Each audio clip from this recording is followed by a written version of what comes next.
for today's podcast. We are going to continue with a really interesting conversation that we posted last week, and that was on our GAIN framework. So last week we talked to Susan Phelps, and this week we're talking to Lauren Hartmayer, and we're talking to Audrey Lappe. You both are directors of Neuroeducation. So first of all, welcome to the podcast to both of you. Thanks for having us. Yes. Okay, so last week when we talked to Susan, we kind of talked about the history of GAIN. We talked about how we developed it, the general purpose behind it, why this is becoming so important, what Susan sees as the direction we're going with it, and all of the benefits. And we're so excited to share this. We've been talking to our community about it recently, but really with the two of you, I wanted to dive into what this looks like at the school level. So I know, Audrey, you're dealing more supporting teachers of older students, both middle and high school. And then, Lauren, you are supporting more of our elementary teachers. So maybe let's start with our younger students. So in elementary schools, when you're providing support and members of the team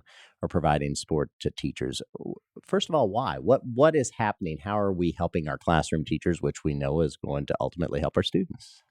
So GAIN is many things. A lot of what we focus on in our elementary settings is getting students online and ready to learn and helping them understand how to get themselves online and ready to learn. And so I'm going to ask you this question for somebody who doesn't know anything about this. When you say ready to learn for an elementary student, what are you talking about? We're really talking about priming the brain. So ensuring that students are self-regulated and calm enough to access their prefrontal cortex. And we actually teach the kids those words so that they start to understand this metacognition concept, which is thinking about their own thinking and understanding how they learn. So once they can... Which is fascinating because we're talking about elementary students. Right. But I mean, it really is an intentional approach to get them ready to absorb and to all this information and to soar, right? Right. And so we really start with the base level with our kindergartners, helping them to understand first, what does this all mean? What does my brain do all throughout the day? And how can I help myself get online to be ready to learn? And then as the years progress, we start to build in more topics for them to really understand things like organization as we're learning, things about how to even interact with our peers and how that affects our learning and our ability to communicate, collaborate, and be problem solvers. I mean, our ultimate goal is to make students stronger academically while they're here, and then setting them up for future success as they move through the levels. And then eventually, once they leave us and move into whatever their future is going to take them to. Yes, absolutely. And one thing that we also do within the framework is ensure that those academic pieces are strong, really making sure that the research is there for the curriculum and instruction that the EVSC is putting forward. And if you ever have a chance to talk to Wendy Wells, I'm sure she could tell you even more about those pieces. So, Audrey, you've heard Lauren talk about it at the elementary level. I know it looks different for middle school level and then even more different for the high school level where we're kind of still planning for implementation. So talk to us about both, if you would. Yeah, sure. For middle school with the students, we're definitely building upon what's been taught to them from grades K through 5th grade or K through 6th grade. Just continuing that. And yeah, continuing that up into middle school level to have an advisory type meeting. So rather than going over a self-reg mini lesson, to build upon these different self-regulation concepts, we are having an advisory meeting time where students work together as a team to be collaborative and kind of work towards employability skills together. And then for high school, we're just now getting to a place where we're trying to implement different items within high school. So right now, we are having a GAIN student support specialist at all the high schools support with GAIN team meetings that deal with Tier 1 implementation at the leadership level. And then we're also having push it into those student support team meetings that high schools have with counselors, social workers, and principals to really just be a spot at the table to think about the whole child and offer supports and interventions. Let me ask you a couple of follow-up questions then. First of all, I don't think I mentioned at the beginning, if you want more information about GAIN and if you want to reference some of the things we're talking about, you can go to the EVSC website at evscschools.com. So, and all of this information is on that site. You just talked about Tier 1. So exactly what do you mean when you say Tier 1? So just really any universal practices. You can have, Tier 1 practices school-wide and Tier 1 practices within the classroom. And so at the high school level, we're really focusing on Tier 1 school-wide of what best practices we can put in for every student to be able to have access to or for every certified staff to have access to. Because would it be fair to say this? I mean, GAIN, this framework, we've been developing now for many years, and we've continued to make adjustments as necessary to continue to meet the needs of our students and, of course, our teachers who are working with our students. So that's why we started with our primary age students, and Mhm. now we're working our way up. Um, so, talk to me about this. Both of you mentioned the word collaborative skills, skills with collaborating with other students. Lauren, you want to take a shot at that? Why is that an important skill for students to learn, even at a young age? Yeah, absolutely. So, as we know with any skill, it takes time to build a skill or to develop a skill. And so, we really want to start with our youngest students in doing that and give them ample time to build skills like collaboration or communication because we know they're going to need that in the workforce. The way our workforce is going, it is not a plug and chug workforce. We have to think through things with other people in order to really be successful. And so we want to make sure our students have the ability to do that.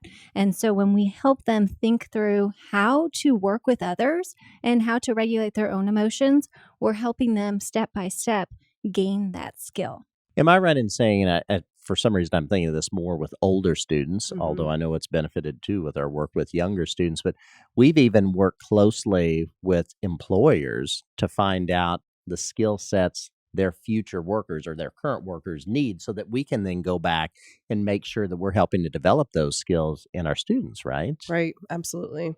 And so we've really worked hard in the neuroeducation department to have the self-reg curriculum from K all the way up to eighth grade to be neurologically sensitive to develop along with the brain. So when you say neurologically sensitive, I assume, Lauren, she's talking about to make sure we're working with students at the level they need to be at, like at an age appropriate level. Is that what we're talking about? So, not only age appropriate, but building the skills. So, in math, you first learn how to count and what number sense is, how much five is, right? How much three is. And then you start adding those numbers and then multiplying and dividing, right?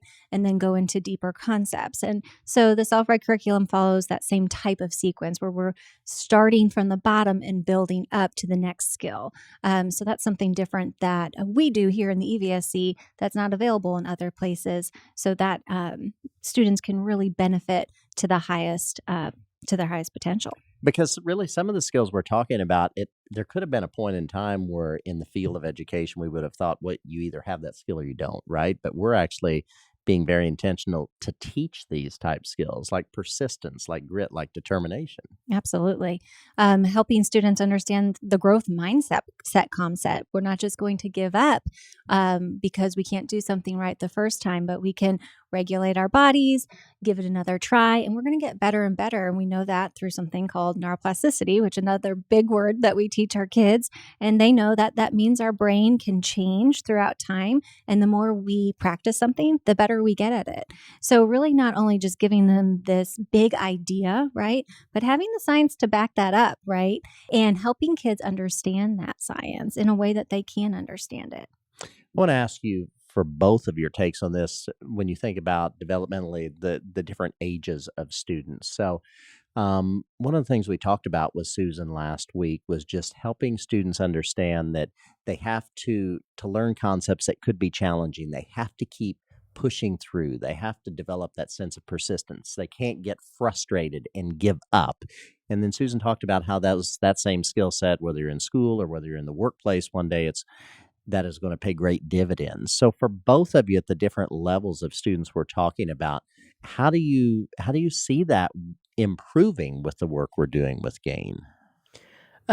Just really by allowing those opportunities for us to have time within the day to have that self-reg curriculum and those essential skills being taught to students is going to be really important and vital to happen. And then finding continuous skills practice throughout the day to make sure that we can have teachable moments where we can bring up when a student is dysregulated over something to remember, their different refueling strategies they have or lean on some things that they've built within their own toolkit to really work on developing those self-regulation skills. What about how does that look with our youngest students? So, with our youngest students, we even have places for them to get extra practice outside of that tier one or that classroom approach where everybody's kind of getting that same practice. But sometimes we get more frustrated than other people at times because of something being a little bit more difficult for us in that moment, or maybe we had a bad day, right? And we can all probably relate that when we've had some things happen in the Yeah, whether morning. you're an adult or a student. Right. Then it's harder to kind of start that project or think through that work item or even collaborate with others. And so we do have self regulation rooms within the elementary school where students can go to connect with a staff member and talk about what's going on and really be supported through that struggle and then get back into that work with some tools that they've discussed with that person. Because again, you just said it, the name of the game is to get refueled, get back in the mindset to learn, and then return to that classroom as quickly as possible so you're not missing out on instruction. Absolutely. So we really want to make sure that once a student comes to that self-reg room or is having a break in the classroom, that they are then scaffolded back into learning, which might look like a teacher or a staff member helping them back into that room and kickstarting that learning again, but making sure they get back on the track to learning. Well, and I think one of the fascinating things, and I know you both are seeing this at the different levels you're working with our GAIN framework, is it continues to evolve, and we've made such progress. And as we talked with Susan about last week, this is something that we developed. This wasn't just some canned product that we went out and bought off the shelf, so to speak, and just sent that out for immediate implementation. So, I mean, Audrey, at your level, what do you see as something that as we continue to move forward, what excites you about that in terms of just the possibilities for students? Gosh, I feel like there's so many possibilities, but just thinking about all the students who have been exposed to the self-regulation curriculum and have had opportunities to practice developing their own self-regulation skills, just the students, who will eventually move up to high school and have more enriching conversations with staff, being able to regulate themselves easier than they have before in the past. And really just having that understanding as a person that this is what my brain's doing when I am stressed, and this is how it's impacting me. Impacting my ability to work, impacting my ability to learn, impacting my ability to communicate with others. I think as a community member, that's an important skill to have, whether you're at work, whether you're at home, or anywhere else in our community. Really, if all of our students can leave with that knowledge, what a stronger community we will have. So before we wrap up, I'm interested, Lauren, and I'm going to ask you this because we've been implementing this for a longer period of time in our elementary schools. What is the difference you have observed throughout our implementation of GAIN in terms of the supports being provided to teachers, then for students? Just what have you observed as this has evolved? Yeah, that's a great question. So I definitely see a difference in interactions with students and teachers. I see a difference in conversation between teachers and teachers or teachers and principals. I see a lot of people saying, "Oh my gosh, I don't know what I would do without my staff person that runs the self-regulation room, which we call our GSS staff." That then helps me think through what I can do in my classroom as well, right? Well, with that, then, Lauren, I know one thing interesting you and I had talked about earlier was your interactions with teachers through the things you're doing outside of the EVSC who haven't had the fortune of having this exposure to the GAIN framework. Yeah, so it's been really interesting. A lot of districts will reach out to come to EVSC and see what we're doing with GAIN. I've also interacted with several other districts through different things that I have an opportunity to do within the state of Indiana, and the conversations are different. They often ask, "How do we get what you guys have?" That kind of a thing. So it definitely is something special and something that we can see helping students throughout a lifetime. Because really, I think that's something we need to continue to stress. This isn't an add on.